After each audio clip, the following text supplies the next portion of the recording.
大家好啊！今日想講兩場馬，兩隻馬，咁就聽日啦，咁就頭場啦，咁千二啦四班，咁就主要其實係想講隻1號啊，馬池登啊，咁呢隻馬其實就其實應該都唔難發現佢係一啲強組出品嘅賽事嘅馬嚟嘅，咁其實都唔使睇片啊，反而你未必喺嗰啲片嗰個眼感度，你會揾到啲咩特別嘅。咁但係其實呢，真係可以逐場去望下，其實由佢開始第一場出嚟340，其實佢係同啲咩馬跑近呢？佢係同標誌極光啊、穿甲子鷹、巴基之城啊、仍然威風嗰啲，即係其實嗰啲馬咧喺3班係都有穩定輸出嘅，係啊，咁佢同呢啲馬跑近嘅嗰次，咁嗰時候係初出啦，咁就當然話佢嗰時候係一檔有啲幫助嘅，但係都係始終啱啱嚟到香港去初出啦，咁佢外地其實就贏1400嘅，咁嚟到呢度可能跑短啲，咁但係又講真句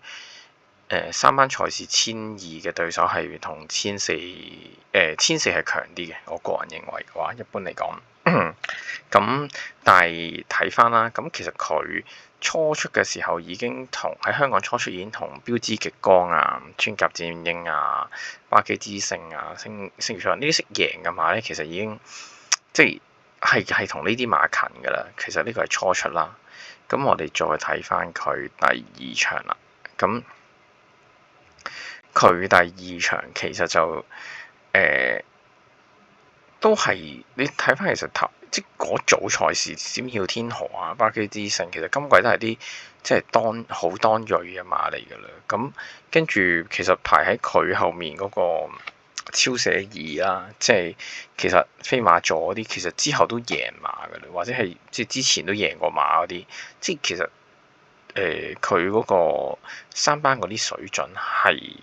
唔錯嘅，係啦。咁跟住我哋再睇，咁就1400米咁13檔，其實嗰場就跑得冇乜特別，但係要留意一樣嘢就係其實潘頓肯騎咯，係啊，即係呢隻馬如果冇翻咁上下水準嘅話，潘頓即一定唔會係一隻完全冇機會嘅馬先咯。咁潘頓都有騎，咁最後當然就大敗翻嚟啦。好啦，咁跟住就講到上場啦。咁上場咧，其實都唔係話有啲都有啲嘢睇嘅，係啦。咁其實最簡單其實佢前面嗰隻馬都係懶蛙啫嘛，懶蛙就聽日3班嘅熱門頭馬嚟㗎啦，係啦。咁同埋呢場其實個頭馬係喜慶寶啊嗰啲，即係喜慶寶都係明顯係超班馬嚟㗎啦。咁其實你話佢呢場就算輸4個馬位，係咪可以好作準？亦都未必係啦。咁同埋喺呢場咧，佢原本係應該係加咗個 CP 俾羊毛面箍嘅，咁可能效果都唔好，所以其實今場咧佢都除翻㗎啦，係啦，呢場佢都除翻個尾箍，咁然後佢今場落班啦，排2檔啦，咁亦都用咗個新騎師啦，咁有時好事嚟嘅，係啦，即係俾啲新鮮感啊嘛，咁即係我最主要其實呢場就真係單純地係覺得佢之前喺3班嗰啲強組全部都能夠跑近，咁佢呢一刻其實個賠率就 P 到3倍啦，咁 Win 就9.3倍啦。咁同場嘅對手其實呢，即係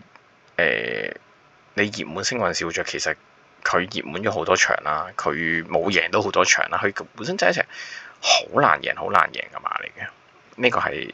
啦，熱門啦。咁另外次熱就應該係姚本輝隻利高百鬥啦。咁其實上次就10磅仔騎嘅，即係有內閃啊，有啲發揮唔好，咁最後就排好第3翻嚟啦。咁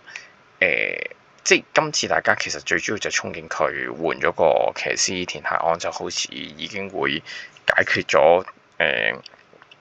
上次牌仔嗰個問題，但係其實你有個隱憂係，其實隻馬可能仲係好新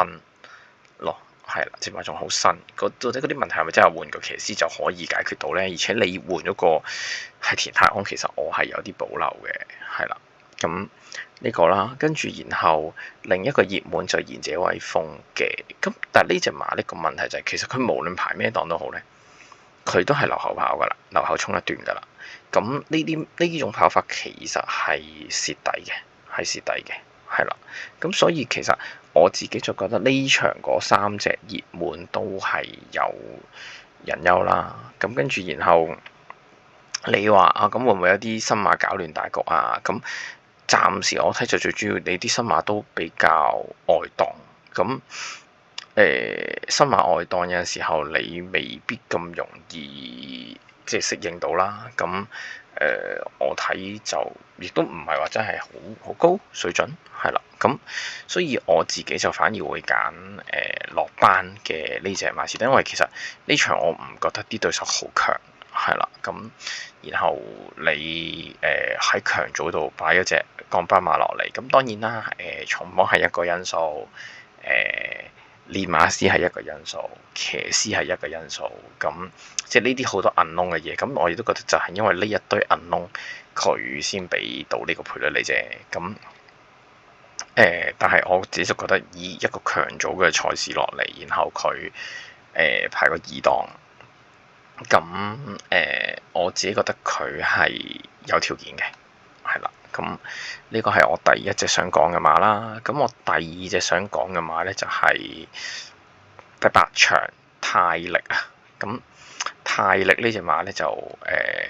主要咧其實就睇佢上一場嘅，係啦。咁上一場其實咧先睇咗賽後報告先啦。咁就話出閘都麻麻地㗎啦。咁跟住又受啲擠迫啦，跟住去到350至250嗰啲，即係大家衝緊嘅位咧，佢就未望空嘅。咁潘明輝都話直路彎嘅時候，其實已經即係受困啊，推進唔到啊，咁樣即係總之佢就係冇全力發揮嘅啫嘛。咁然後咧可以睇翻條片，黃記居。係啦，咁就可以睇翻成場馬，我覺得可能有隻鏡睇戲啦，係啊，或者咁其實咧佢就喺內欄嘅，即係唔係內欄啦，即係喺二碟啦。咁呢度佢已經有啲失失劫劫啊，咁但係呢度仲係開頭嚟嘅啫，係啦。咁一路睇落去，其實最主要其實咧，我另一樣嘢睇就係，因為其實佢頭先話頂住佢啊、塞住佢啊、阻住佢嗰隻啦，或者其實之後你會見到同佢一齊衝得好嗰隻紫荊拼搏，其實已經再之後已經贏咗咯，係啊。咁其實所以話佢呢場其實發揮得未夠好啦。咁但係其實佢同另外一隻已經贏咗嘅頭馬，其實都係差唔多翻嚟嘅時候咧，咁。